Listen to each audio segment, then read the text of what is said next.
All right, let's jump right in. We're diving deep today, folks. Really deep into, I guess you could say, the heart of behavior analysis. Uh-huh. We're talking about ethics and how we can use those principles to create real, lasting change. We've got chapter 31 of Behavior Analysis for Lasting Change right here, ready to unpack it all. Absolutely.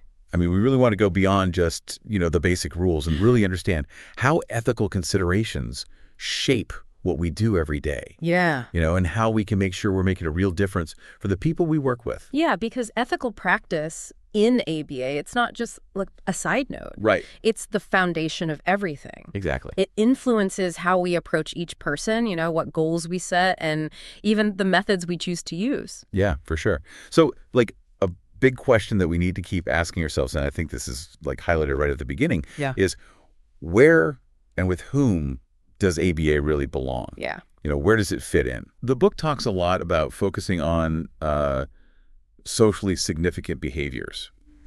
But that might sound a bit technical, so in real-world terms, what are we actually talking about here? So when we say socially significant behaviors, we're talking about actions that, if we can change them, it really, truly improves a person's life. Mm-hmm. And by change them, I mean maybe they happen more often, maybe they happen less often, or maybe they happen in a different way altogether. Okay. But the key is it makes a positive difference. So think about things like learning to communicate what you need. Being able to take care of yourself, like getting dressed or brushing your teeth, doing well in school, or just, getting along with people. Yeah, I see what you're saying. So things that give people more independence and make them happier overall. Exactly. It's about helping them have a better quality of life, in every aspect. Mm-hmm. But to do that, we can't just jump in and start changing behaviors. We have to really think about each person's individual circumstances, what they value, and what their life is like, their family, their school, their community, all of it.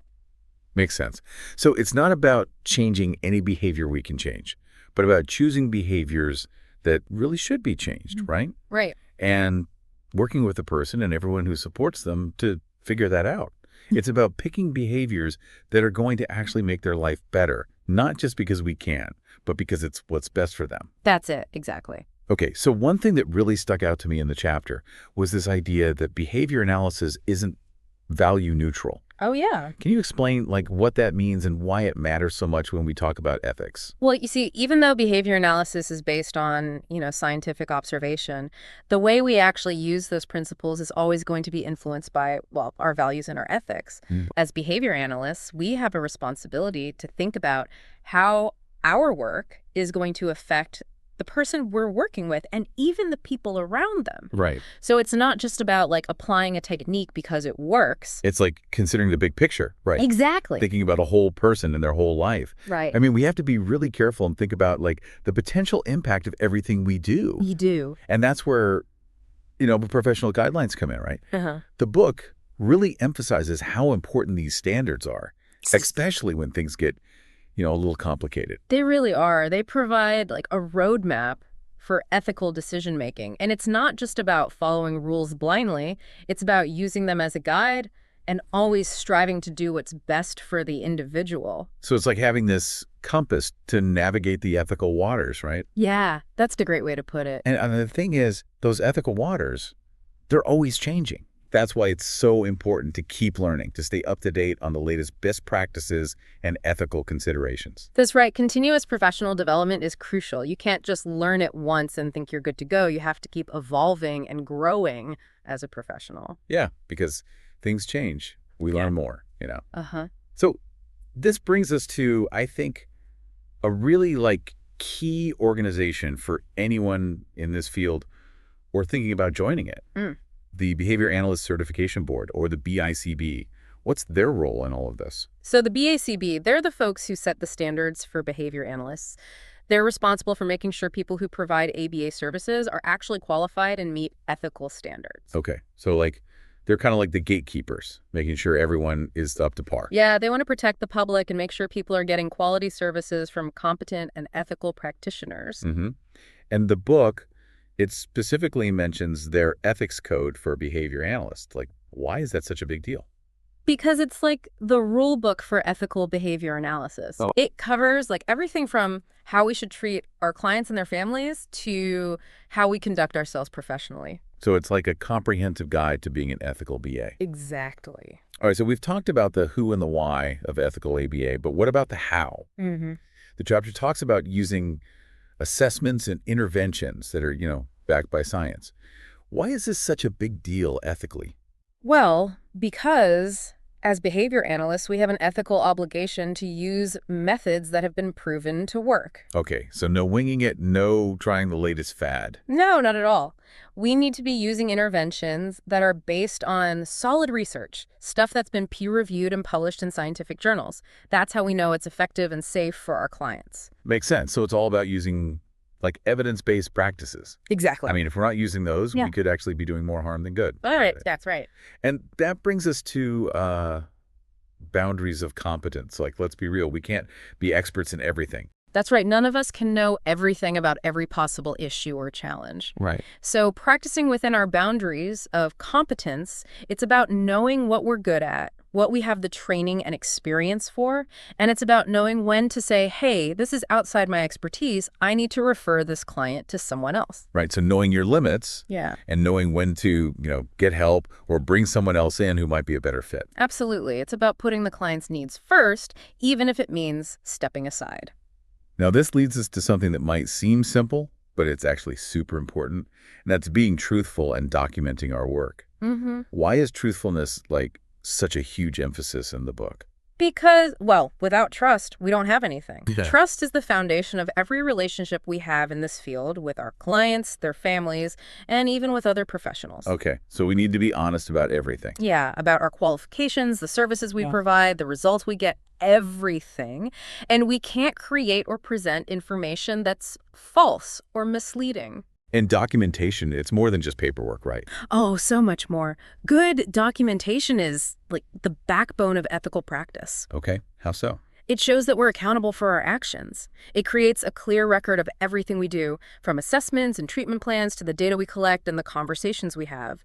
It's also important legally. It can protect both us and our clients. Oh, I see. So good documentation helps us stay organized, accountable, and legally protected. Exactly. And it helps make sure that everyone is on the same page, right?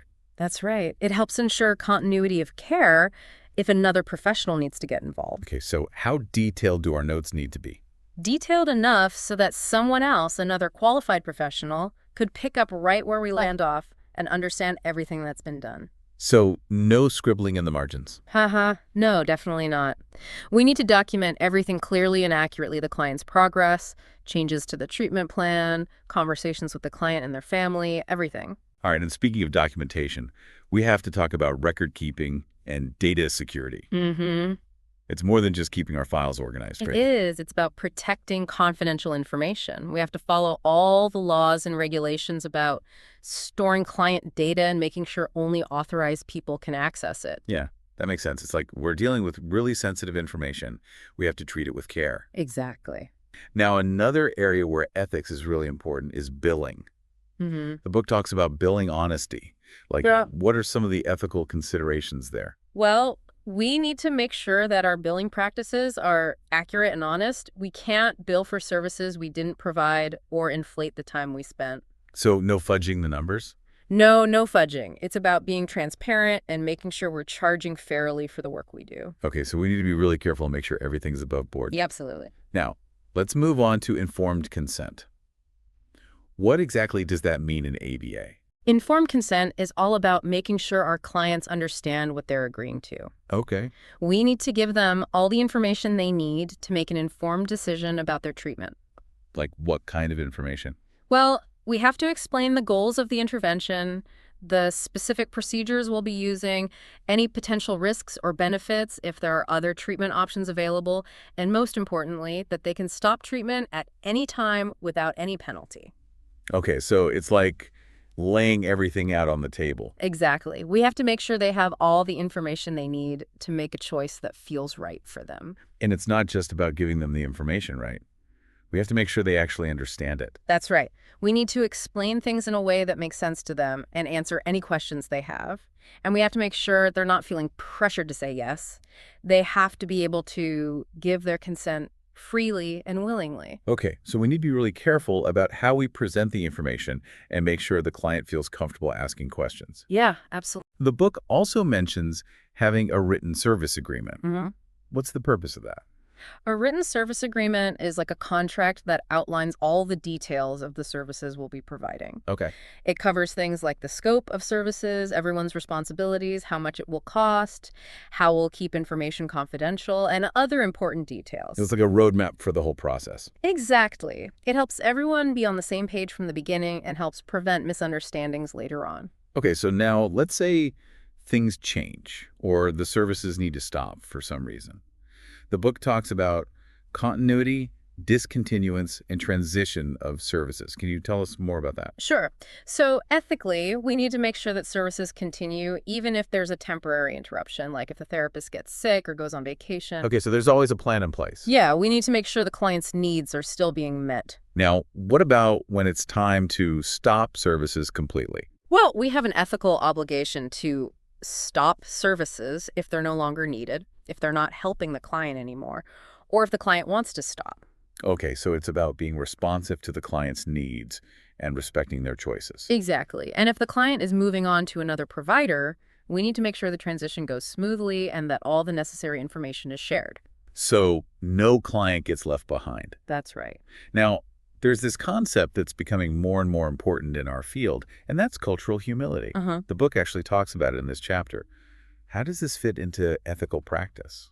Well, cultural humility means recognizing that our own culture and experiences might be different from our clients' cultures and experiences. Okay. And it's about being open to learning about their culture and respecting their values and beliefs. So it's like not assuming that everyone sees the world the same way we do. Exactly. And it's about being willing to adapt our practices to be more culturally sensitive and responsive. So it's like meeting the client where they are, culturally speaking. That's right. We need to be aware of our own biases and make sure we're not imposing our own cultural values on our clients. Okay, so it's about being like culturally competent. Yeah, and continuously learning and growing in that area. It's an ongoing process. This chapter also talks about how our ethical responsibilities go beyond just our clients, to the whole profession and even the community. Can you explain what that means? Well, we have a responsibility to uphold the ethical standards of our profession.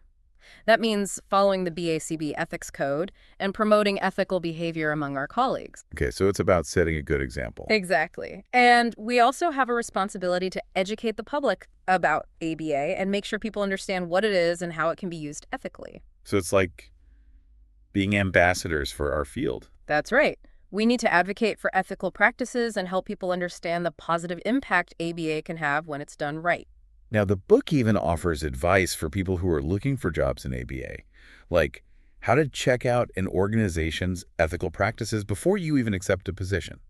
That's really interesting. Can you talk a bit more about that? Sure. When you're considering working for an organization, it's a good idea to ask them about their ethical policies and procedures. Okay, so do your research, ask questions. Yeah, find out how they handle ethical dilemmas, what kind of supervision they offer, and what kind of training they provide. Makes sense. It's like you want to make sure your values align with the organization's values. Yeah, exactly. And finally, the chapter brings us back to this idea of promoting freedom and dignity for our clients. Like, how does ethical ABA practice do that? Well, the goal of ethical ABA is to help people live more fulfilling and independent lives. Okay. That means respecting their choices, supporting their autonomy, and using methods that are positive and empowering. We want to help people reach their full potential and live with dignity and respect. So it's about empowering people, not controlling them. Exactly. It's about working with them, not doing things to them. All right, so as we wrap up this deep dive into Chapter 31, it's clear that ethical conduct isn't just some extra thing we have to think about. It's the foundation of everything we do in ABA. That's right. We talked about so much the importance of the BACB ethics code, practicing within our competence, using evidence-based methods, documenting everything truthfully, getting informed consent, and being culturally humble. It's a lot, but it's all so crucial. It is. Ethical practice, it touches every part of what we do. Exactly. So here's something for all of you listening to think about. How can you, really weave these ethical principles into your everyday work? How can you contribute to a culture of, ethical excellence in our field? It's an ongoing journey, and there's always more to learn and do. That's right. It's a journey we take together. Thanks for joining us for this deep dive. We'll catch you next time.